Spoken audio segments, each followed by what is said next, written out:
So today I am going to cover a very important topic from service oriented architecture is the web service framework.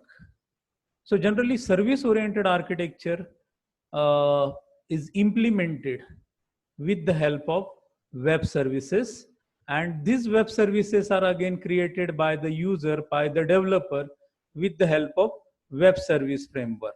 So web service framework is what? The heart of this service oriented architecture. To implement the service oriented architecture, we require web service framework. So let us see how this web service framework is used for creating the web services, for storing the web services, or distributing the web services, then consuming the web services. So let us see step by step how this web service framework works.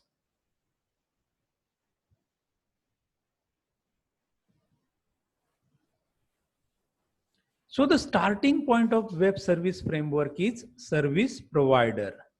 Service provider is a person or organization interested in sharing their web services with their consumer. Suppose the bank want to provide the balance inquiry service to the consumer. In that case, what the bank does, bank develop the web service, and then that web service is stored in the repository, and in that after storing that web service into repository, bank gives that instruction to the consumer so that that consumer can consume that web service, and with the help of that web service, consumer send the request about the balance, account balance, and based on his request, his balance is again given to the that particular consumer with the help of this web service framework. So how this web service framework works? So the first step is the initiative. Who takes the initiative? The service provider. In our case, the bank is the service provider, and bank want to provide the web services to the consumer. So what is the first step is the service provider decide the web service. He gives this task to his development team that they want the web service, balance inquiry web service, and they give this task to their team members, and these team members develop the web service for the bank. And the purpose of this web service is what? The balance inquiry web service. When the service provider completes the web service, development of web service, and after completion of the web service, uh, one document is again generated with the help of different tools. That document is called as WSDL, that is called as WSDL. So web service description language. So WSDL document is created when the service provider creates the service. The WSDL document is created, generated, and this WSDL document bank register in the registry or repository. So second component of web service is registry, where the service description is recorded, registered by the bank, by the service provider. In the registry, just like whenever we are developing any website, we are publishing the website. At the time of publishing, uh, the uh, the domain is again given, URL is given by uh, the registering company, and based on that URL, these URLs are the unique URL. Similarly, whenever the service provider want to register the service, so unique name is given to that particular service, and that service is registered into UDDI.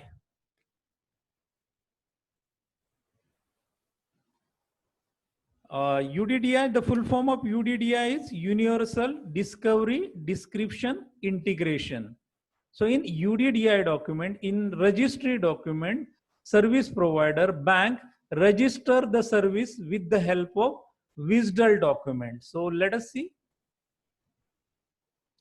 So bank develop the web service. Name of the web service is balance inquiry web service, and that balance inquiry web service is registered in the registry document by the bank. So bank develop the web service, and that web service is registered into registry document.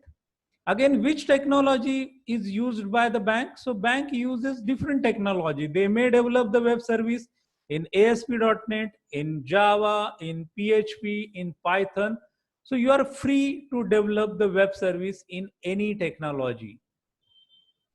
So as per the developer's interest, developers select the language, and in that particular language or programming environment, they develop that web service, and that web service is now registered into registry, UDDI, Universal Discovery Description Integration. So in UDDI, when service provider registered the web service, so now the web service is ready, and that web service is registered in the UDDI. Again here, while registering this web service, the service provider and the registry, so in between them, SOAP messages are transferred. So with the help of SOAP message, the service description using WSDL is registered in the registry. The SOAP message, SOAP is what? SOAP is one protocol, communication protocol. And full form of SOAP is Simple Object Access Protocol. So Simple Object Access Protocol is a communication protocol, and the communication between service provider and registry is took place in SOAP language. So SOAP message is again given. Every SOAP message is again having the header and body part. So with the help of SOAP message, service provider registered the WSDL document in the registry. So UDDI gives a unique name for the service. So just like URL, UDDI provides, registry provides unique name for the service. So suppose in our case, the service name is what? Get balance inquiry service. So get balance inquiry service is registered in the registry document. So this is what the first step. Let us see the second step. So whenever any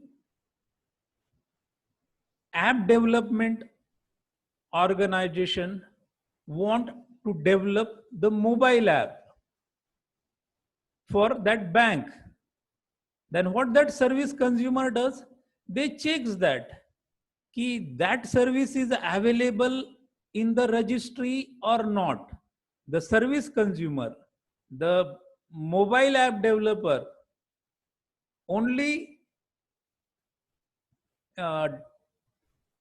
consume that service, and only when that service is registered into registry. So what is the job of this service consumer? Service consumer want to develop the Android app or iOS app.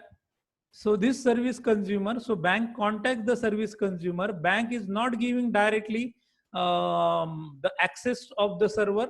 So with the help of services, web services, bank provides the information, web service to the service consumer. So what this app developer, Android app developer, that is called as service consumer does. So service consumer execute the second step, registry query.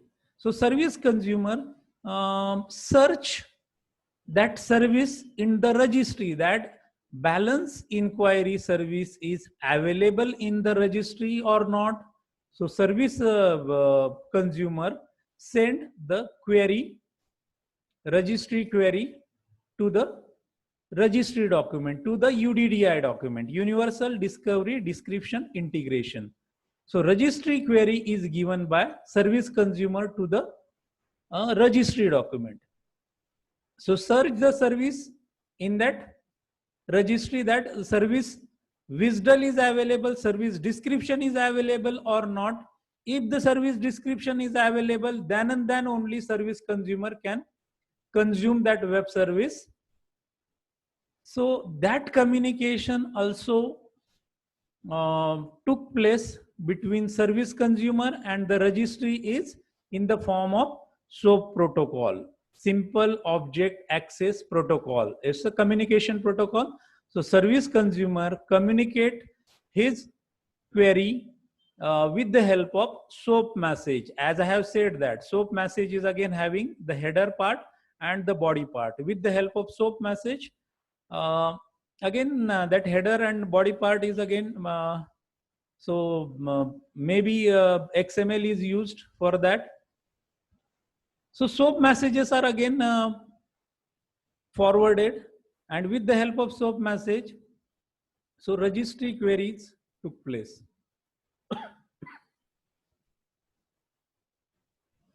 The third step,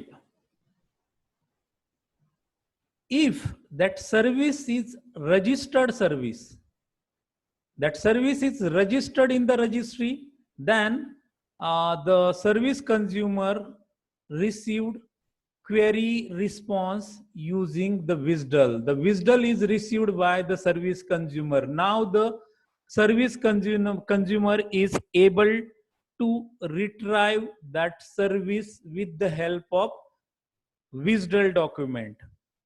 So service consumer cannot directly contact the service provider, but with the help of WSDL document, service consumer is now ready to send the request to the service provider. If the service is available, then only you can send the request to the service provider that give me, I am sending you account number, you send me the balance of that particular account number. So service consumer receives the response in the using WSDL with the help of SOAP message. So service consumer again develop the Android app or iOS app for this particular web service, consuming this particular web service. So service consumer design the UI for the service. So UI, a service provider is not providing the UI. The UI is designed by the service consumer. And for designing the UI, which technology is again preferred by the service consumer? Here, the service consumer can develop the UI in any language which support the web services. So ASP.NET, you can use Java, you can use PHP, you can use Python. So service consumer develops the UI using any language, and the job of service consumer is, the fourth step is, service consumer know that that service provider is again having the web service, and that service is registered in the registry. Now service consumer is passing the account number. So in case of bank, the account number is passed in the form of XML service request using WSDL document by service consumer to service provider. So service consumer gives the XML, that account number embedded with XML to the service provider. So from that XML document, service provider fetch the account number, and then service provider search that account number in his database, and if the that particular account holder number is available in the database, then balance is again fetched. Again service provider, again here whenever the service consumer provide the request, again the request is in SOAP format. So SOAP, in the SOAP message, the account number is provided by service consumer to the service provider. Service provider bank search that account number in their database, and if that number is available in the database, that number is fetched by the service provider, and that balance is again fetched by the service provider, and that balance is communicated by service provider with the help of XML. So embed that balance with the XML document and send that XML SOAP message to the service consumer. So service consumer now get the balance in XML format. The service consumer job is what? Again fetch that, consume that web service, means that balance is again taken from XML document and display that balance in proper format. So this is what the web service framework, how this web service framework works. The service provider develops the web service. The web service is again recorded in the registry. After registration of the web service, with the help of WSDL document, with the help of SOAP message, that web service is registered. After registration, service consumer comes into picture. Service consumer send the registry query with the help of SOAP message, and if that service is found, then only the response is again given by the WSDL that service is available or not. If the service is available, then only service consumer send the service request. So service consumer pass the user parameters. Here the user parameter is account number to the bank. Bank search the account number, fetch the balance, and that balance is communicated in the form of XML, and that balance is given to the service consumer, and that balance is again properly displayed with the help of GUI by the service consumer. So this is what the web service framework generally use for development of web services and then consuming the web services. Here the two modules are again developed. The first step is what? Developing the web service, and second step is what? Consuming the web service. So for developing the web service, you use any technology, and for consuming the web service, you use any technology. So two programs are again written. So in the next lecture, I am going to practically demonstrate you how these web services are again developed, how to store the web services, how to publish the web services, then how to consume the web services with the help of one example. So in the next lecture, I am going to cover this web service framework with the help of one simple example. So today I am covering this much only. So thank you.